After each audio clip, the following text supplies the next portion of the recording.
Here is my audience, and I will start my persuasive speech. Okay, I have a PowerPoint over stop smoking. Did you know that smoking is the leading cause of the preventable disease and death in the United States of America? According to a survey carried out by the Center of Disease Control and Prevention, for all death cases that occur in the United States of America, smoking and diseases that can be tracked back to it are responsible for 1 in every 5 cases. Smoking rates among humans is a topic that should generate serious concern, and reasons for that are well known to many of us. According to the research conducted by the U.S. Department of Health and Human Services, in 2018, it was estimated that 14 out of every 100 U.S. adults that are at the age 18 or older were smokers. What this means is to every one of us here today is that you probably are a smoker or you know someone that is a smoker. So the numbers of people is very high. You're either around it, you know somebody, or you're affected by it. Today, I'd like to talk to you all about smoking, its continued prevalence in our society, and the danger it poses. Possible ways to fight smoking habits as well. Okay. Smoking is dangerous, and it kills more than we can ever imagine. Taking the 14 to 100 ratio for smokers in the adult population into consideration, we arrive at an estimated 34.2 million as a head count of adult smokers. From that population of smokers, more than 16 million, which account for close to half of the smoking population, live with a smoking-related disease. For an activity that is widely regarded as a form of recreational habit, among a certain set of people, the death rates are simply too much to ignore, which is why I'm talking about it today. So the reason I chose to talk about this is because I feel like this connects to me, because my grandmother has smoked cigarettes since she was 14, and in her 50s, she started suffering from what the doctors called a rainfall of strokes. They said these strokes were coming from the effects of her smoking majority of her life.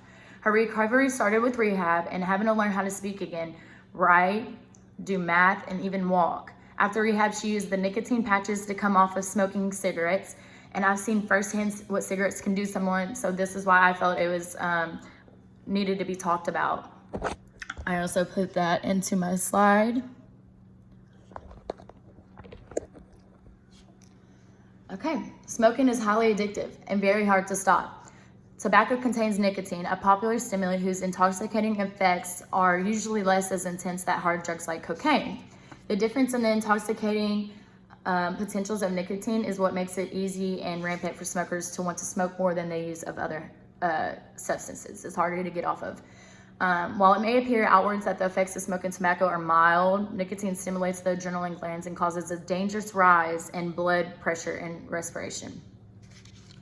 The health effects of smoking damages the body of the smoker and the people who inhale their smoke. When you inhale smoke, either as the smoker or you being around a smoker, your body suffers a great deal of damage. As stated by the National Health Service, the smoke from tobacco products contains tar that poisons the blood, and it makes it thicker and it makes it clot.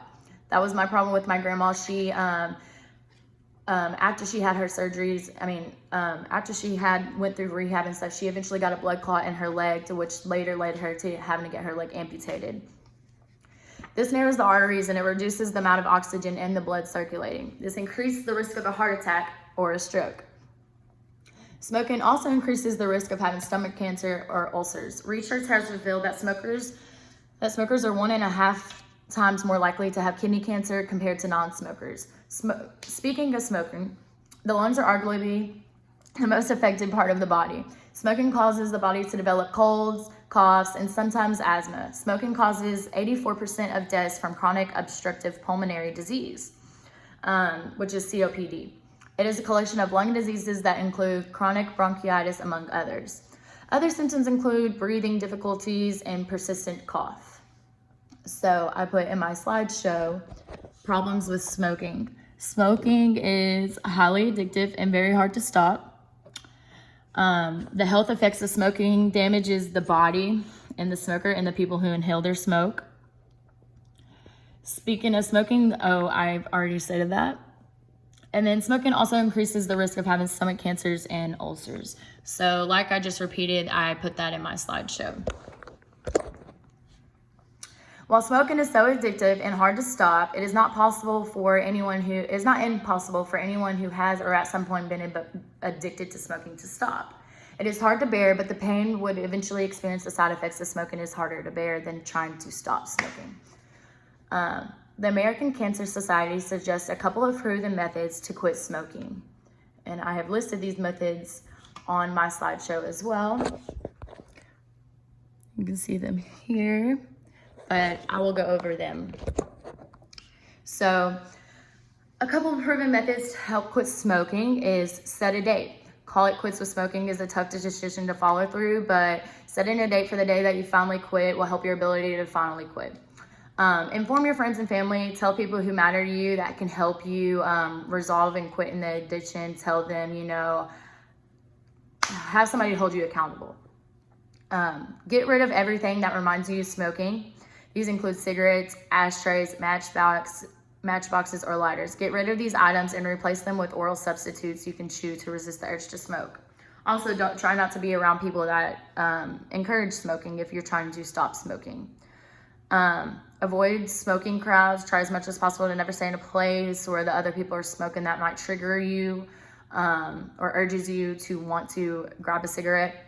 And get busy. The urge to smoke can easily become irresistible if you remain idle whenever it happens. You can avoid that by taking a walk or running or doing anything that keeps your mind off of it, swimming, just other activities where you don't think a cigarette will be around.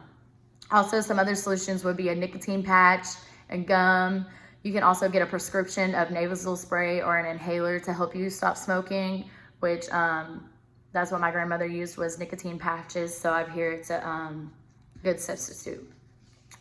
In conclusion, quitting your smoking habit would forever be the best an addict can ever do. The urge to keep smoking can be overwhelming, but you can also always resist and do what's best for your health and that of everyone around you. In the long run, it'll help you more beneficially. Maybe or maybe not, you're the one with the smoking habit that needs to be checked.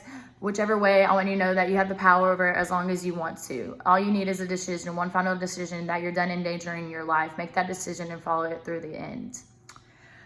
And remember what they say, smokers are liable to die young. Kill that habit before it kills you. Thank you.